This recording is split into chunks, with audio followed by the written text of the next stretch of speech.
Hello? I'd like to report a murder. His name? Mohammed ibn Abdullah. I think he was poisoned. No, he's the Prophet of Islam. Well, it was almost 14 centuries ago, but don't you guys have like a cold case file or something? Not for that long ago. Do you have any clue how important this case is? I've got Sunnis telling me a Jewish woman poisoned him. I've got Shias telling me Aisha poisoned him. And I want to know who killed... Hello? She hung up. Guess I'll have to solve this one myself. Through a careful investigation of the Muslim sources. By the way, to all my Muslim friends out there who've never bothered to read your most trusted sources, may I say in advance, moi ha ha.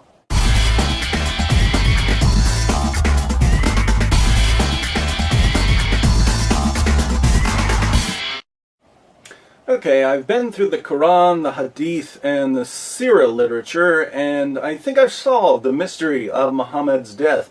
It's actually pretty straightforward. The Muslim sources tell us that Muhammad was poisoned. All we have to do is take everything we know about how Muhammad was killed and ask ourselves, who would have killed him in that particular way?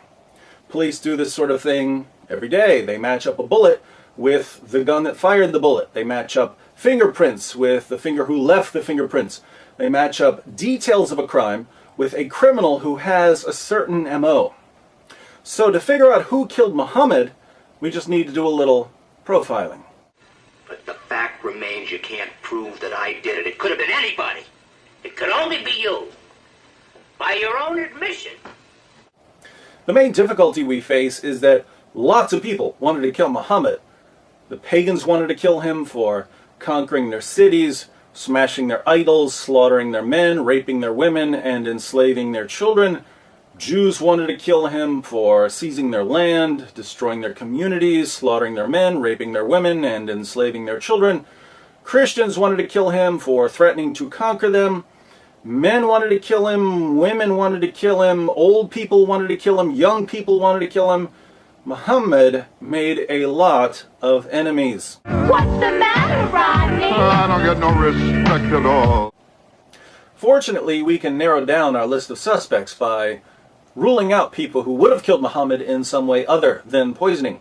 Certain killers like to strangle their victims. They're not going to use poison. Some people prefer knives. Some people set fires. Some people push their victims off cliffs. Colonel Mustard wouldn't poison anybody. He'd use a lead pipe in the ballroom. Interestingly, the Quran tells us how Allah would have killed Muhammad. We find Allah's MO, his preferred method of executing prophets, in Surah 69, verses 44 through 46. According to the Quran, if Muhammad were to invent a false revelation, if he were to make up verses of the Quran, Allah would kill him by severing his aorta. The aorta is the large artery that comes out of the left ventricle of your heart. Some Muslim sources call it the life artery. Let's look at 4 translations of verses 44 through 46, along with a commentary, so we can get a clear idea of what the passage is saying. The Haleli Khan translation reads, "And if he, Muhammad, had forged a false saying concerning us, we surely should have seized him by his right hand, or with power and might, and then certainly should have cut off his life artery." And in parentheses, the translators add, aorta. The Pickthall translation declares, "And if he had invented false sayings concerning us, we assuredly had taken him by the right hand and then severed his life artery." Daud's translation reads, "Had he invented lies concerning us, we would have seized him by the right hand and severed his heart's vein." M.H. Shakir renders these verses, "And if he had fabricated against us some of the sayings, we would certainly have seized him by the right hand, then we would certainly have cut off his aorta." Just so we're clear on the meaning, and no one accuses me of misrepresenting the passage, let me read one of the greatest Muslim commentaries on these verses. This is Tafsir Jalalain. And had he, namely the prophet, fabricated any lies against us by communicating from us that which we have not said, we would have assuredly seized him. We would have exacted vengeance against him as punishment by the right hand, by our strength and power. Then we would have assuredly severed his life artery, the aorta of the heart, a vein that connects with it, and which, if severed, results in that person's death.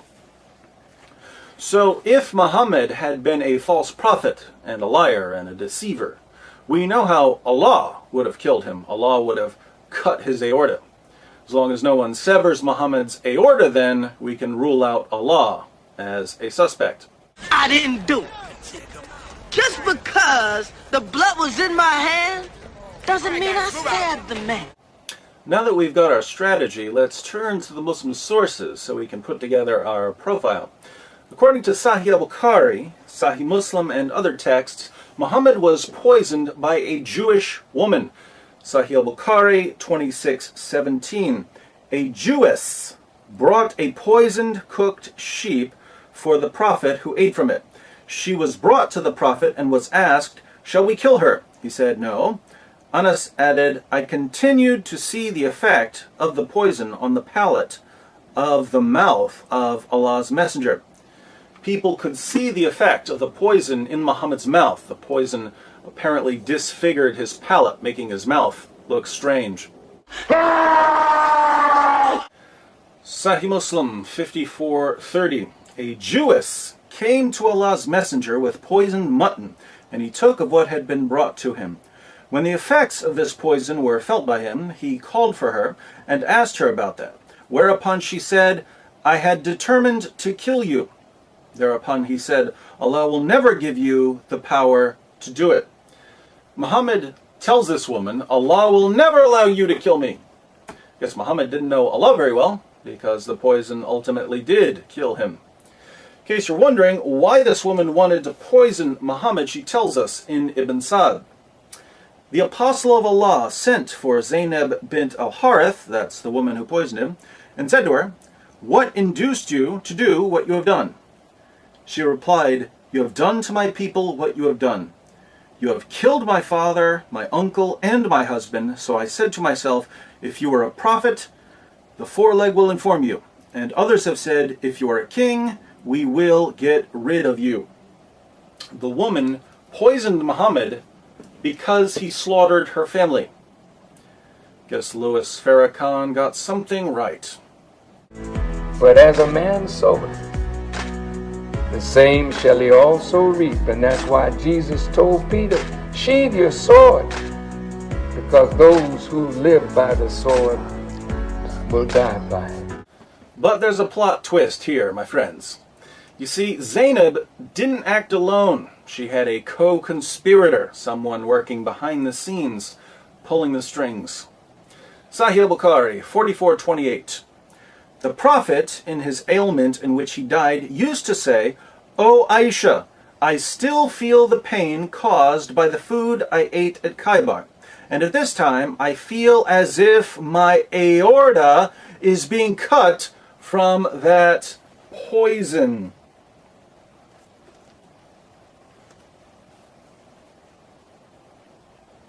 What's that, Muhammad? Something about your aorta being cut? That's funny. I seem to recall someone telling us that if he were going to kill you for being a false prophet, he'd do it by severing your aorta. But let's keep reading. Sunan Abu Dawud 44:98.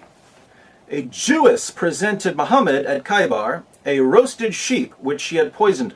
The apostle of Allah ate of it, and the people also ate. He then said, "Lift your hands from eating, for it has informed me that it is poisoned." Bishr bin al-Bara bin Marur al-Ansari died. So he, the Prophet, sent for the Jewess and said to her, "What motivated you to do the work you have done?" She said, "If you were a prophet, it would not harm you. But if you were a king, I would rid the people of you." The apostle of Allah then ordered regarding her, and she was killed. He then said about the pain of which he died, I continued to feel pain from the morsel which I had eaten at Khaybar. This is the time when it has cut off my aorta. This is the time when it has cut off my aorta.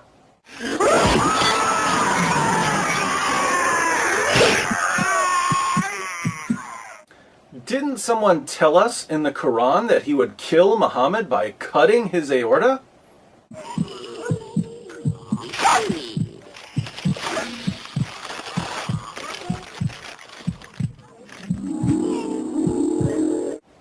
Notice the passage says that Muhammad's companion Bishr died from eating the poison. Interestingly, before Bishr died, he told Muhammad that as soon as he put the lamb in his mouth, he could taste the poison. But he ate it anyway because he saw Muhammad eating it. In Ibn Sa'd we read, "The Apostle of Allah took the foreleg, a piece of which he put into his mouth. Bishr ibn al-Bara took another bone and put it into his mouth. When the Apostle of Allah ate one morsel of it, Bishr ate his, and other people also ate from it. Then the Apostle of Allah said, 'Hold back your hands, because this foreleg has informed me that it is poisoned.' Thereupon Bishr said, 'By him who hath made you great, I discovered it from the morsel I took. Nothing prevented me from spitting it out, but the idea that I did not like to make your food unrelishing. When you had eaten what was in your mouth, I did not like to save my life after yours, and I also thought you would not have eaten it if there was something wrong.' Bishr did not rise from his seat, but his color changed to that of a green cloth." Friends walk together, boom, boom, la la la la. Bishr died because he trusted Muhammad. Muhammad died too. His pain and sickness just lasted much longer. In Sunan Abu Dawud, Muhammad even described his pain to Bishr's mother. Bishr said to the Prophet, during the sickness of which he died, "What do you think about your illness, Apostle of Allah? I do not think about the illness of my son except the poisoned sheep of which he had eaten with you at Khaybar." The Prophet said, "And I do not think about my illness except that. This is the time when it cut off my aorta." There's that aorta again. Tabari, page 124, "The Messenger of God said during the illness from which he died, the mother of Bishr bin al-Bara had come to visit him. Bishr, at this very moment I feel my aorta being severed because of the food I ate with your son at Khaybar." Okay, Muhammad, we get the point about the severed aorta. According to Aisha, Muhammad was in total agony before his death. Sunan ibn Majah, 1622, Aisha said, "I never saw anyone suffer more pain than the Messenger of Allah."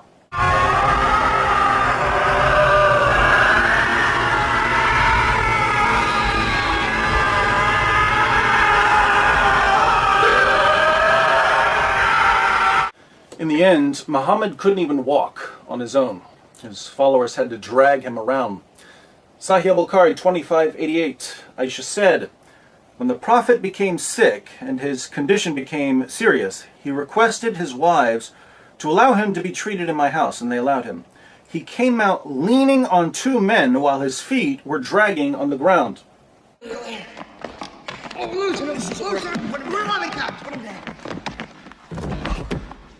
Now, since the Quran says that if Muhammad were a false prophet, Allah would sever his aorta, and Muhammad eventually admitted that he could feel his aorta being severed, you might think we have a pretty good reason to reject Muhammad and his religion.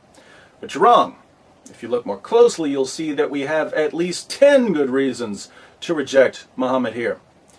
First, think about Muhammad's argument in the Quran. "If I am a false prophet, Allah will cut my aorta." People who make silly claims like this usually aren't prophets. "I am a prophet. If I'm not, may God strike me with lightning." No lightning. This proves I'm a prophet.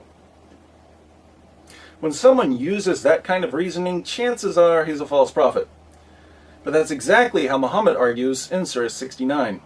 So, logically, if she weighs the same as a duck,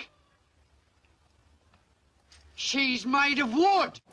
Second, even though these "God will strike me down" claims are usually enough to spot a false prophet, I believe that God sometimes makes things even more clear and obvious for us. If someone's running around saying, "I'm a prophet, God didn't strike me down," God might ignore him, but in some cases God might decide to thoroughly disgrace and humiliate him. And if any false prophet in history was a candidate for divine judgment, it was Muhammad. Now, Surah 69 was a Meccan surah, meaning that Muhammad was reciting this to his followers for years. He spent years telling his companions, "If I'm a false prophet, God's going to sever my aorta." My friends, there are thousands of ways to die.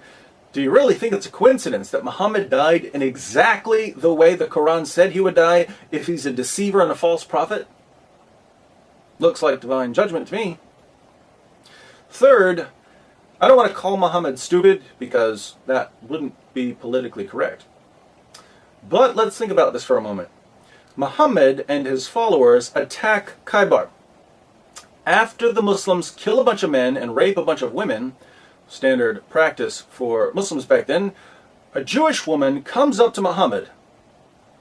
The Muslims had slaughtered her family, and she offers to cook dinner for Muhammad and his band of merry men. And Muhammad accepts her offer. "Sure, I love lamb. So nice of you to cook dinner for us after we butchered your father and your husband." Look, if Muhammad doesn't have enough common sense to realize he probably shouldn't eat that lamb, why should we trust anything that comes out of his mouth?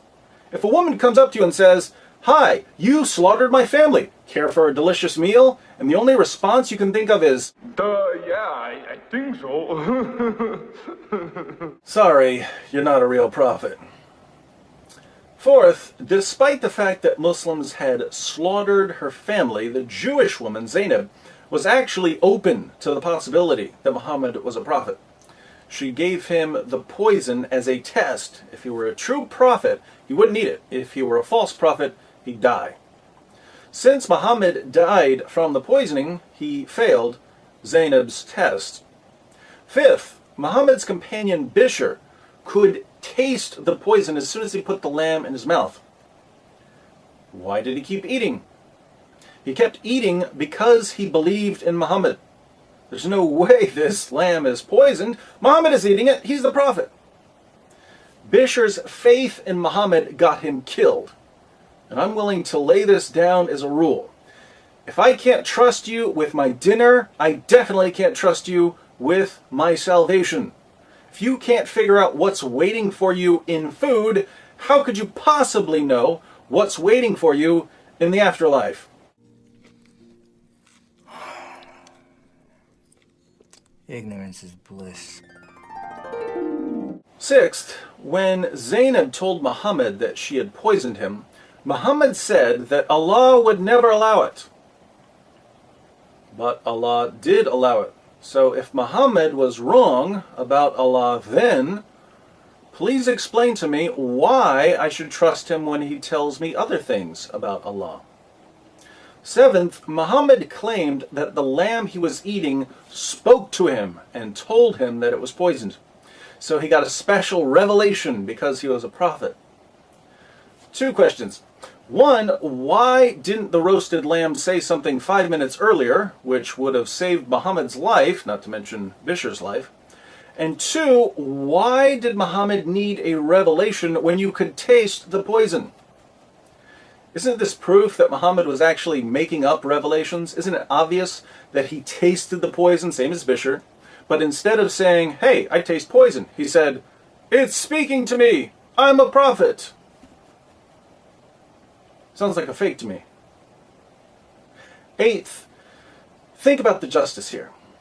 The justice is just a little too poetic. This can't be a coincidence. Muhammad did more than anyone else in history to provoke hatred against Jews. Muhammad did more than anyone else in history to oppress women. Muhammad told his followers that women are stupid. And then Muhammad died a miserable, humiliating, wretched death after being outwitted by a Jewish woman.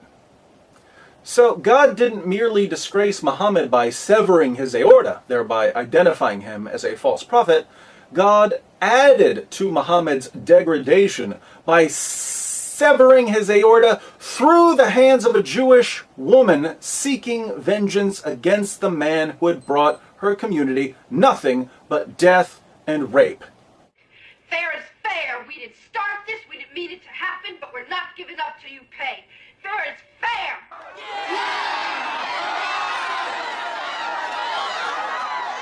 Ninth, according to the Quran, when the Jews tried to kill Jesus, Allah intervened and rescued him. This is Surah 4, 157 to 158. Allah took Jesus safely to paradise. He wouldn't give anyone the victory over Jesus. But when a group of Jews wanted to kill Muhammad, what happened?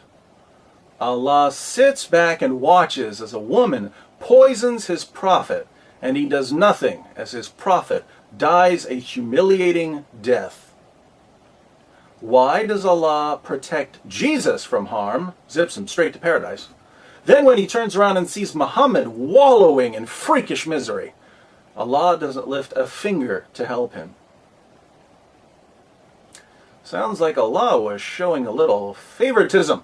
Don't mess with Jesus, Allah won't let you. But go ahead and feed Muhammad some rat poison, Allah doesn't care.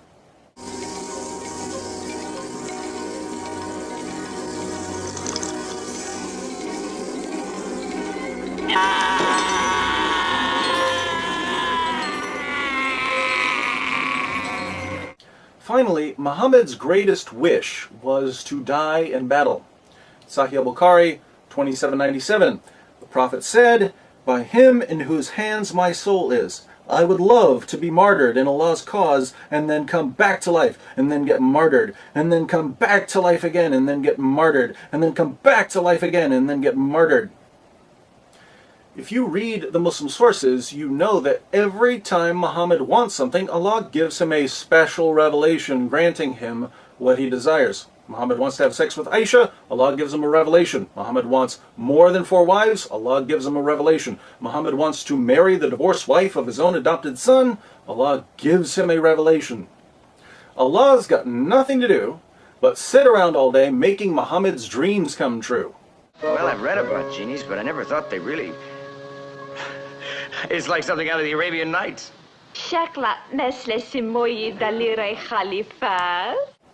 Muhammad's ultimate wish was to die in battle. It was his greatest desire. But instead of letting Muhammad die while fighting the Jews, Allah lets him die a disgraceful death in utter agony at the hands of a Jewish woman. Death by leg of a lamb. After spending more than 2 decades granting Muhammad anything he wanted, Allah suddenly decides not to give Muhammad what he wanted most. It seems Allah had a change of heart.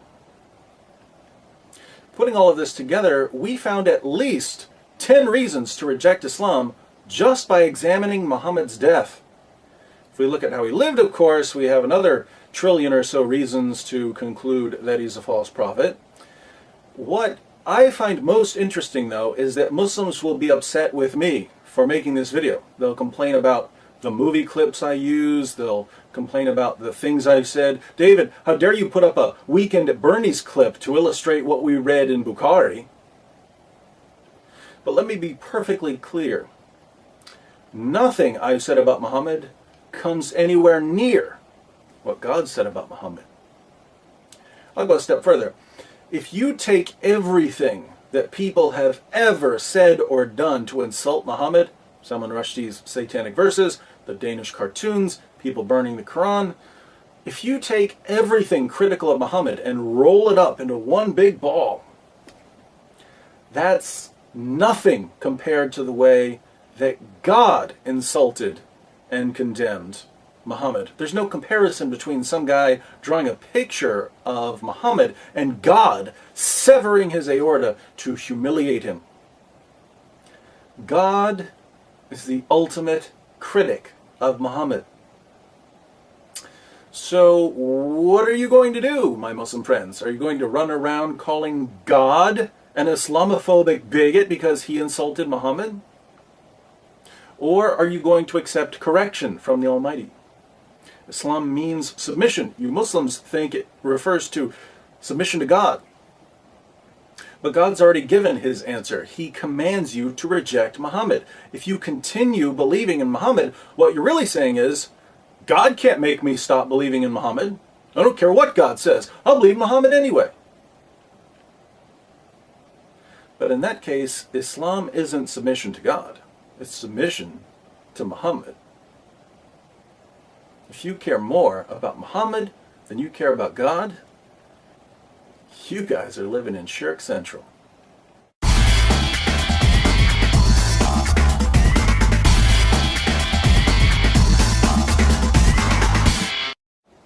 That's right. I solved the cold case. So put that in your file. No, I just want to hear you say it. Columbo ain't got nothing on me.